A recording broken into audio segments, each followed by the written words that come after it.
Good morning guys, welcome to episode 4 of the e30. I'll open the garage and we'll crack on. Just check if anyone's fixed it while we've been away. No, definitely not. Still the same state. Right. Oh. So today Jake is coming to have a quick look at this seal. Hopefully he'll be able to work some magic on it. If not, it's going up for cuts. Right, first things first, I suppose, before Jake gets here, we'll have to remove this seat and clean up some of the glass and all the crap in there so he doesn't catch AIDS whilst trying to work on this beautiful E30. Right, let's get cracking. It's not going to clean itself, although I wish it would. Right, so I'm out of breath because every single bolt was rusted on. I'm on the last one, so this one is the last one to undo, and then the seat can come out. Then we can really assess the damage. Alright, that is the first layer of mud and leaves and all sorts of stuff out of just the passenger side. But look at that. I mean, look, there is literally zero rust in there. I think the mud has actually protected it, if I'm honest. Ah, dear. Jake's here. We're going to attempt being the word, to try and push this thing out. Hopefully we can get it somewhere near straight. I don't even know if Jake's that confident, to be honest with you. We'll see. That's a little. I don't know if this is going to go, but oh, it's moving. Oh, we have movement.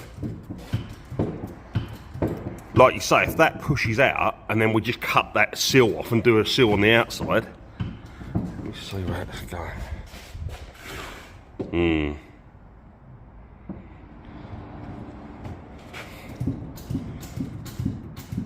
Yeah, so my typical fashion, I forget to record, but we are pretty much, I mean, it's a little kink in there, but all this was completely and utterly knackered, so that's all pushed out now. We've cut this, pulled this out a bit. I think this here, I think we're going to end up having to just cut down here and replace the inner and outer seal, I think. But as long as we can get this bit straight and this bit kind of straight, we're winning. Right.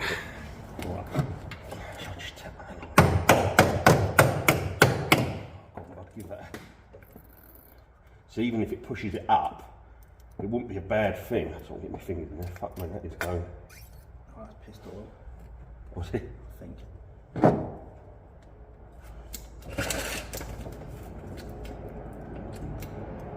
Right, there we go. Oh, that worked a treat. Alright, so now that is off there, I reckon we could probably hammer that top bit down and then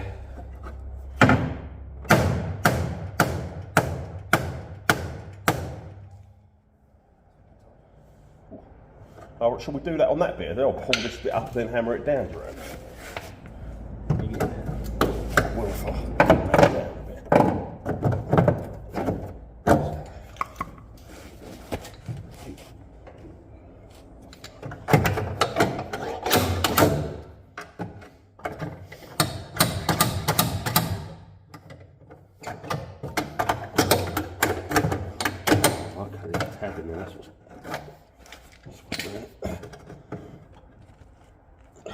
Cut my fingers off on camera.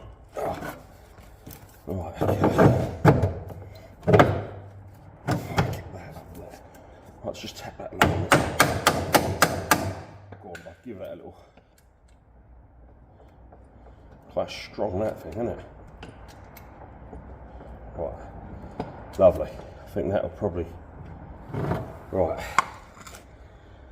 So at least now that pressure is off that inner seal is what I'm thinking. So all that's come up and out of the way. I won't bother cutting any more than that because I think that's the worst bit of it. If I could just bend this bit back down, open that right up. I think it's the worst. You think it's that that's doing it? I mean, hole from there to there needs. So what do you reckon? Put the portal power here and try and push that, or would you put it on like here maybe? Give that. I mean, what's the worst that can happen, man? It's it's already pretty screwed, isn't it? So I'll get this off it. Unless you've got rid of the oil now, which is good. Yeah. If I go down a bit, so that's it. Let's give it. That's going, bud. Right. That looks like it's really going now. It's way better. Way better. Right, and this point here is where they have a big. Come on, I've got that.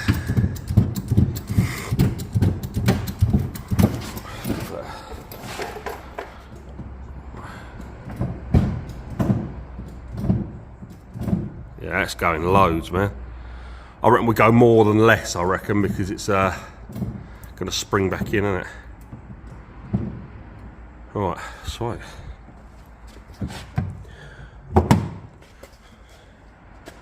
I do think you're right, it's that, yeah. I'm not going to push on that bolt. Yeah. It's weird, because this bit doesn't look bent, does it? It's like... I don't even know whereabouts it's bent in there. Hold on. What's that side doing there? Does that side kink under? Yeah. Oh, it does kink under. Right, go on, mate. Give that a well. Oh yeah, mate. That's coming out loads, loads and loads. Jesus. Tell you what, let me get from the back and see where that's going. Yeah, that's pulling out quite a bit, that, man. Right. Sink back away, doesn't it? Well, massive thanks to Jake. He's managed to pull. Look at that, near enough straight. So yeah, even this bit that was really bad, we didn't even realise how bad this part was. That was pushed in by about 60 mil. So basically, I'm just going to cut all of this out, all the seal out. We've just looked, they're like 70 quid for new seals. But yeah, we are pretty much on the pinch welds here where we want to be. So yeah, in the words of Borat, great success. Well, I am so much more confident now. I mean, look at that. That is a million times better. So I would go as far as to say that's probably 98% there on the pillar here. This one's it's taken out this kink basically. So this kink that was here it's only rust now, but this kink where it's bent is gone. So even this part here is literally bang on straight now where it needs to be. So yeah, we're going to cut. I think what I'll do is cut along this line here, cut along that, cut the bottom of the seal out so we get rid of all this rubbish metal. Once that's gone, I can get some new seals in here, and we are pretty much there. Yeah, so the fun starts now. I can start ordering all my bits and getting it looking half decent. But yeah, looking good. So carry on cleaning this interior out. But yeah, looking way better. So I've decided I wanted to get rid of the sunroof anyway, because I want to get rid of all that, basically all that gubbins in there. So once it's all painted, it's all neat, all that'll be smooth. Because once the cage goes in, I just want it to look a bit neater, really. And I was going to start welding all this up, but I've looked and there's rust coming up where it's been cut and left outside. There's rust up inside the roof. So for 225 quid, I can get a whole fiberglass roof. So I'm just going to cut along here. All the spot welds have already been drilled out for me before I've got this car. So I'll cut along the line, take the roof off, and I'm just going to replace it with a fiberglass roof. It's for 225 quid. It's going to look so much neater. And then I've got the roof panel blanked off anyway. So yeah, I think that's going to be where it's going to go with this. I'm so stoked with how that's come out. I really didn't think it would actually come out, if I'm honest with you. But that seal is pretty much now, once I've cut this out and put a new seal on, cut along these pinch welds here. All this is now straight, so yeah, it's wicked actually. I'm really happy because you know, from the last episode you see this this here was pushed in by about 60-70 mil that way. So yeah, it's come out wicked. Yeah, I'm buzzing now, absolutely buzzing. So I'm going to do a parts list on the wall, what I need to buy, and crack on in a bit. Let's hopefully split these open. I reckon they're my spacers.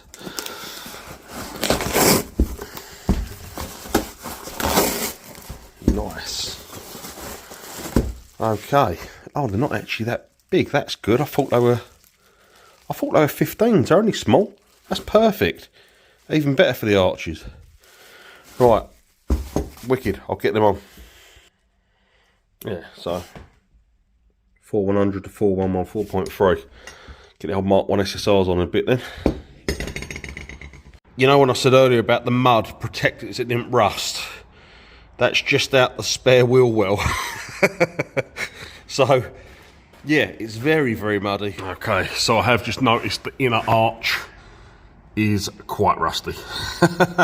That's the only rust I've found on it so far. It's not so much of a worry because, like I say, I'm going to be cutting most of this out anyway, and I'll just put a plate in there. So, yeah, I'm going to start mocking this up. I have realised just inside here in the boot down here, well under here, it's like swimming with water, probably up to about there.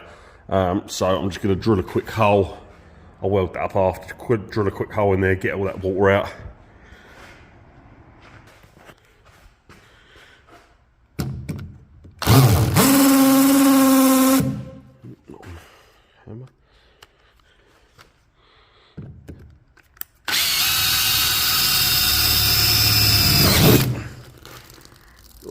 There we go.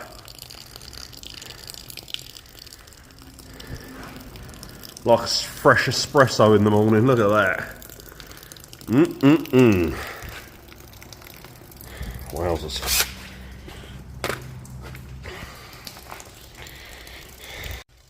Well, it's still going. It's been going for about 2 minutes, 3 minutes now, and it doesn't show any signs of stopping.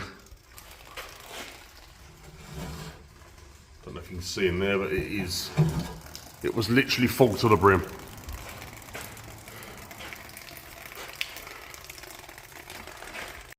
Well, we're 8 minutes in and it's it's still not showing signs of stopping. Oh, hold on. Just as I say that, I think it's coming to an end. The last little bit of dribble. 8 minutes worth of water in the pocket of the e30. Right, get this problem off. Then I might start bolting the SSRs up, just to see what they look like. Yep, that's finally drained, that's good. Right, so just got myself a new wire brush and getting all the mud and crud out of these arches. This one was just a bit muddy, but where it's obviously been smashed around a film. So I'm going to get all that stuff out. These arches ain't as bad as the other side, but all of them are going to be cut anyway for the over fenders. The other arch isn't as muddy, but it's definitely more rusty, so be good to get all that gone, and yeah, be good to get all of that gone. Ugh. Yeah. Right, let's set to it.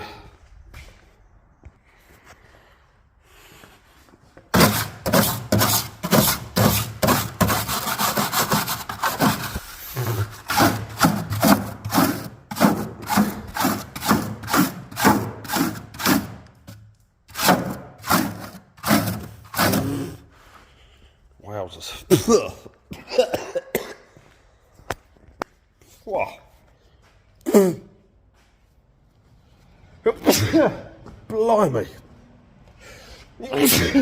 God, that stuff's bad under there. Should put a mask on, really. Also, I've WD'd this freaking thing. None of the bolts will come undone. That thing's still set solid, so I'm just going to cut them off. I can't be arsed to mess around. Just purchased, actually, just to deal with all the crud inside the car, is this new Draper little wet vac. It's meant to be really, really high powered. It was only like 37 quid, but it sucks up water and all sorts. So yeah, fingers crossed it's as good as they say it is. It should hopefully blast through all the grime inside this car. Well, I know it ain't the most safest side protection, but it's all I've got at the minute, and I want to try and chop some of this rot out that I found on the back. So this is all going to be underneath the back bumper anyway, so I'm just going to plate that up. But yeah, I'm going to cut that a little bit.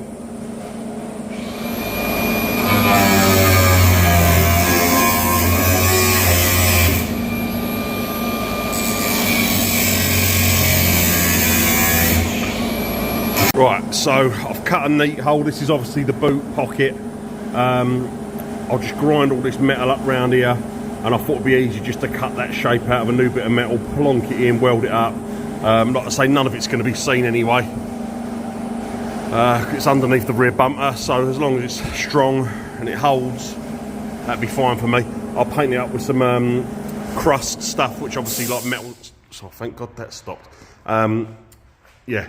So I'll paint it up with some crust stuff, which will stop the rust from coming through again, and yeah, go from there.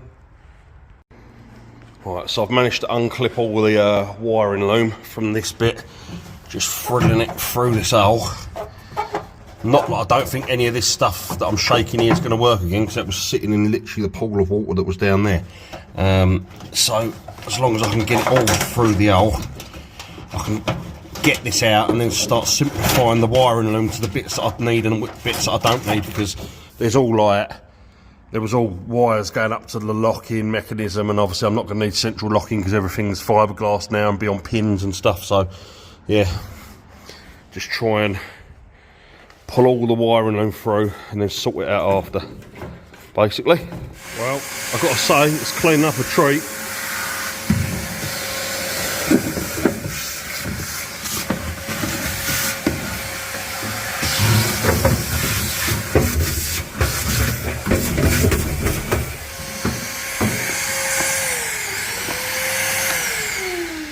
I think once I've got the whole car down to that sort of level where all the big clumps of dirt are out, I'll jet wash it. I think that'd be the best bet. Get the boot lid off, just make sure everything's blasted.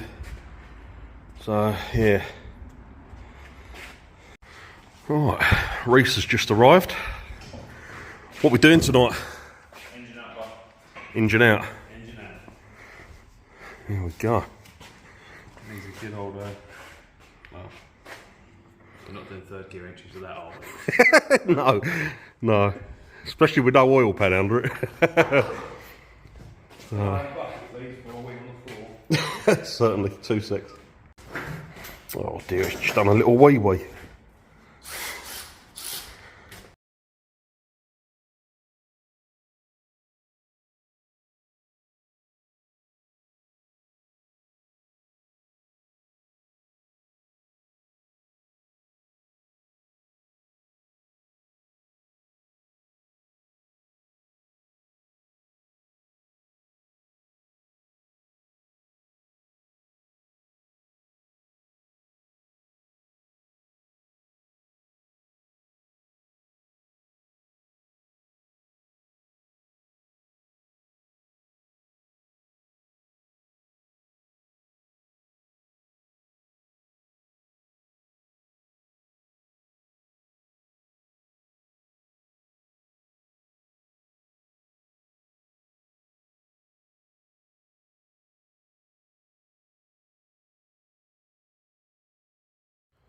Oops. Sweet, we're out. Reese was right, it didn't take too long. What's that, an hour? Spent more time chatting. Yeah, spent more time chatting. Yeah, good man. She is very muddy. Yeah, well, it has been spent its whole life being smashed around a field. Yeah. Nice, huh? I thought she was still on the ground, she's just really high. Look at that. Do some, was it badger racing? It was the badger bugs, wasn't it? Jesus. That is a rally spec suspension right there. Don't stop knocking, she's rocking. Right, okay. Well, we did just have all this mess on the floor, and we just remembered we have actually got an oil catch can over there, so probably not, probably not the best. Right, ready? Go, go, go.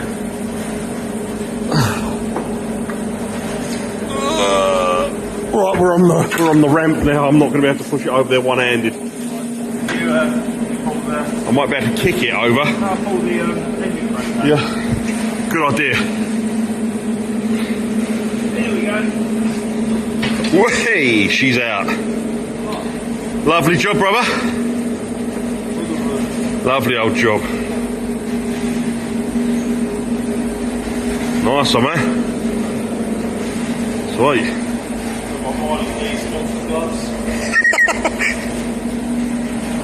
To be fair, they are sick gloves. Oh, they were, but I welded them like this one. Oh, blitz gloves, all the sauce.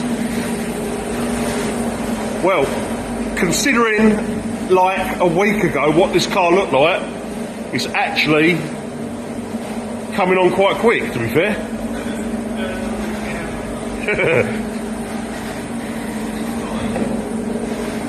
It's better. Guys probably didn't hear a single word we just said then. Yeah, I was just saying, from what it looked like a week ago, it's actually coming on leaps and bounds. So I'm just going to work out what stuff I'm going to keep. I mean, I've got bits like a front valance, which Reece saying we're not going to need because obviously fiberglass bits going to come on quick release. I've got two-door, I don't think it's the same as two-door or four-door, all the seat belts and stuff. The dash is the only thing I'm still not sure on, because the thing is none of it's actually going to, none of that stuff I'm going to need apart from hazards and indicators and lights, really. So I don't know if to just retrofit it into like a fiberglass one or not. What do you reckon on the dash situation? I mean, I could flock the dash. That's the one little mark in it. It's clean, but this is what I'm saying, like, it's clean, it's too clean to flock really and mess up, so I don't know if to just... Two other dashes over there, you cut one out. Yeah. I thought about if we cut it up for the cage and then flock it, and it'll look like it's meant to. Yeah. And then just a carbon fibre panel on there, and it should... Yeah, because I suppose we can block off all like the radio bits and stuff, can't we? The only thing I don't like is where that glove box is, because like the fiberglass ones come nice and smooth, and you've got that massive gaping hole with all the stuff under it. But hey, what's wrong with a gaping hole? you know what I mean? It's just like, yeah, yeah. We'll see. We'll see. The jury's out on the dash. Right. OBS. We ain't running it, are we? No.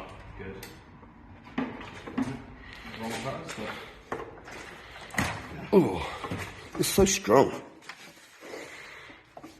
Actually, do you know what? Even this now, the fucking bay is so clean, man. Oh yeah. I had to cut, all mine had like a master leak, so I had to have all mine cut out and redone. And that was a clean car. Yeah. This is an old field car.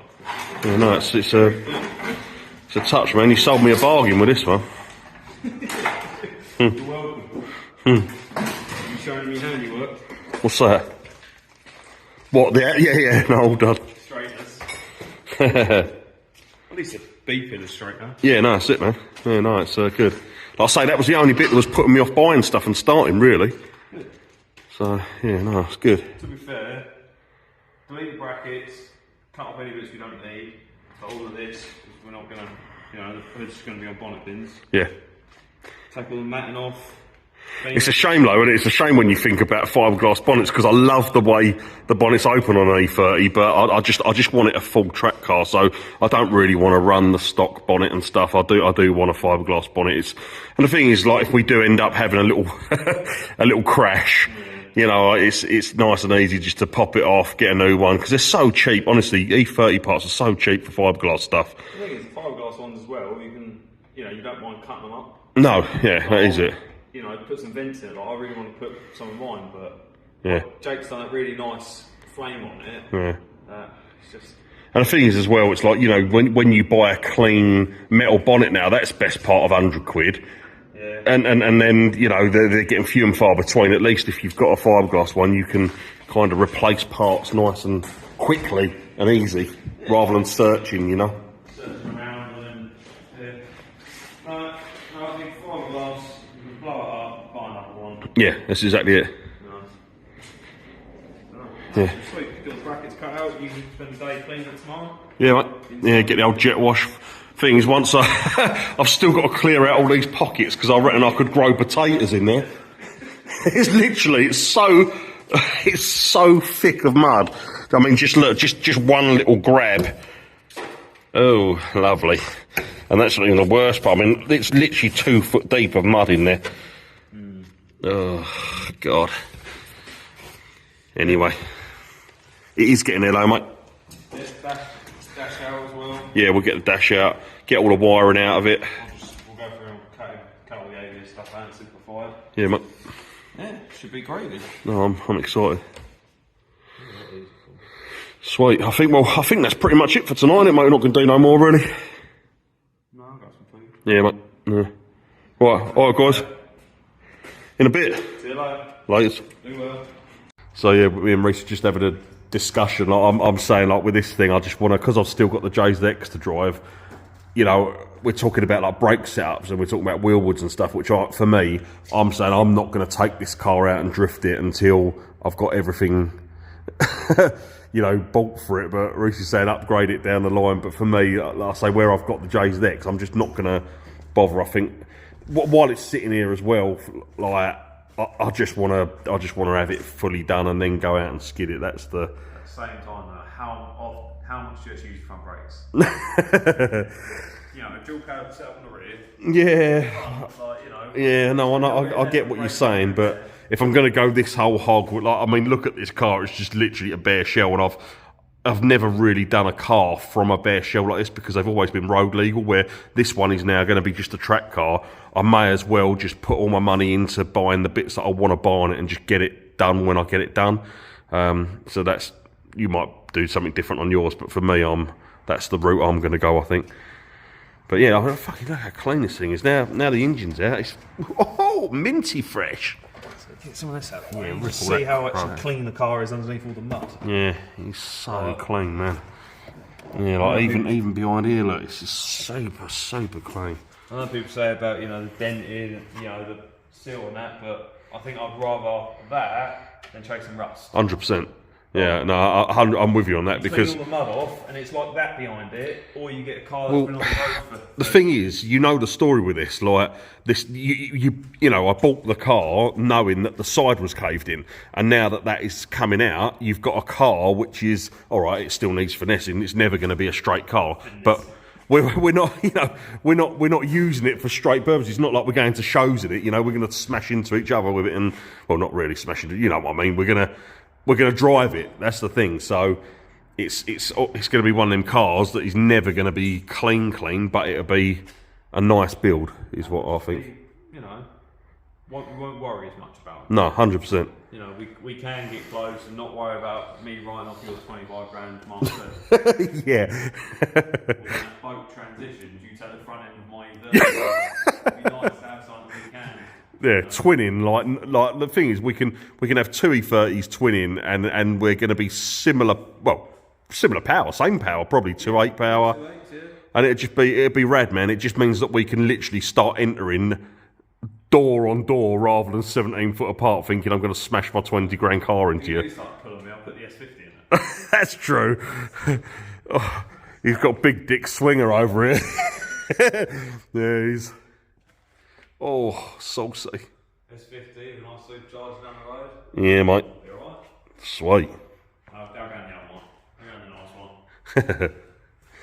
Yeah, well, I say we're going to do a video actually of Reece's other E30. I think you're going to try and get that over the weekend, aren't you? Yeah, it'd be nice to see what they can turn into, because like, as much as this is, you know, dented, my one I brought as a mint car, and I took all that padding out and it was all rotten behind it, whereas the Master League, so it's like. Well, that's what you said earlier, isn't it? You're chasing rust. You're better off to start with something that's not rusted. If I took it off, it was like that, I would have been laughing. Yeah. And I had to have all my bay. I ended up smoothing it, but had all that cut out, and mate Ross fucking had to obviously cut it, weld it, and do it all. So it's sometimes you're better off having chassis points are all good. That's the main thing. That's the important bit. Yeah. Bit of cosmetic every now and again, no problem. Yeah, man. Right, nice. Sweet. Yeah, alright, cool. Well, yeah, we'll look forward to that video. Actually, Reese's other car is really sick. It's really, really cool. So I'm sure you guys will. Alright, we had a couple of offs at Driftland, and I think Reese and Joe had a little bit of a bump with his. And Drew. Yeah, Drew's MX5. Alright, it was really nice before the last 2 drift days, but it still looks nice. Yeah, well, Jake works his magic. He keeps telling me I need to drive better, but. Yeah. No, well, we'll do a video on that coming soon, and Reese will run you through what he's done on it and stuff. And, you know, it's like we said, a load of people get really secretive about the bits and pieces that they do on these cars. But, you know, we're here to help people. We're here to, like, you know, share your knowledge. And the more E30's on the road doing 6 skids, the better, really. Knowledge? Well, experience. But... There's only a handful of people that have documented, like, you know, it's a simple swap to 8 and stuff, but it's simple things that, you know, you don't think about. You have to sit there looking through forums. So it'd be nice to show everyone step by step. Yeah. And, No, cool. get all running, driving, bit of twinning, bit crashing, Craig overbuilding it. I always overbuild everything. All right, guys. We'll catch you soon in a bit.